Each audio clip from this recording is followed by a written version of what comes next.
ગુજરાત સહિત 19 રાજ્યોમાં કુદરત મચાવી શકે કહેર. વીજળીના કડાકા ભડાકા સાથે વાવાઝોડાની ચેતવણી જાહેર. દેશના 19 રાજ્યોમાં વાવાઝોડા અને ભારે વરસાદનું એલર્ટ અપાયું છે. હવામાન વિભાગના જણાવ્યા અનુસાર દેશના વિવિધ ભાગોમાં ચોમાસું ઝડપથી આગળ વધી રહ્યું છે. બિહાર અને ઝારખંડમાં ચોમાસાનું આગમન થઈ ચૂક્યું છે, જેના કારણે પૂર્વ અને ઉત્તર પૂર્વ ભારતમાં વરસાદી માહોલ જામ્યો છે. આગામી દિવસોમાં દેશના કેટલાક ભાગોમાં 50 થી 80 કિલોમીટર પ્રતિ કલાકની ઝડપે તોફાની પવન ફૂંકાવાની શક્યતા છે.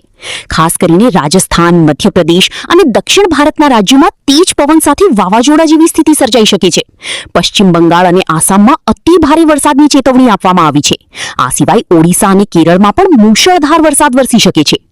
ગુજરાતમાં ચોમાસાની એન્ટ્રી, અંબાલાલ પટેલની મહત્વની આગાહી. ગુજરાતના જાણીતા હવામાન નિષ્ણાંત અંબાલાલ પટેલે રાજ્યના ખેડૂતો અને નાગરિકો માટે આગામી દિવસોના હવામાન અંગે મહત્વની વિગતો શેર કરી છે.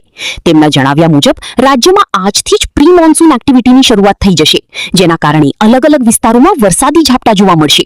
21 થી 23 જૂન દરમિયાન ઉકળાટ વધશે.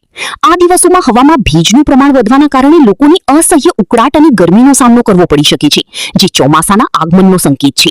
23 જૂનથી વિધિવત ચોમાસું બેસશે. ક્યાં કેવો વરસાદ પડશે?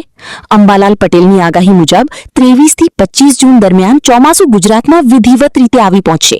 ચોમાસાની શરૂઆતમાં દક્ષિણ ગુજરાત અને સૌરાષ્ટ્રના કેટલાક ભાગોમાં ગાજવીજ સાથે ભારે વરસાદ પડશે.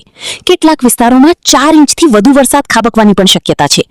28 જૂન પછી બંગાળના ઉપસાગરમાંથી આવતો ભેજ ગુજરાતમાં સારો વરસાદ લાવશે. 28 જૂનથી ઉત્તર અને મધ્ય ગુજરાતમાં વાવણી લાયક વરસાદ શરૂ થઈ જશે, જેથી ખેડૂતો પોતાના પાકની વાવણી કરી શકશે. પાટણ, સમી, હારીજ, મહેસાણા, સાબરકાંઠા અને અરવલ્લી ઉપરાંત પંચમહાલ, મહીસાગર, વડોદરા, અમદાવાદ તથા ગાંધીનગરમાં પણ ગાજવીજ સાથે સારો વરસાદ થવાની સંભાવના છે. જુલાઈ મહિનામાં નદી નાળા છલકાશે. અંબાલાલ પટેલે નક્ષત્રોની ગણતરી મુજબ જણાવ્યું છે કે આદ્રા નક્ષત્ર બેસતાની સાથે જ જો શરૂઆતમાં ખાડા અને તળાવો ભરાઈ જાય તેવો વરસાદ થશે, તો 7 જુલાઈ પછી રાજ્યમાં નદી નાળા છલકાઈ જાય તેવો ભારે વરસાદ જોવા મળી શકે છે.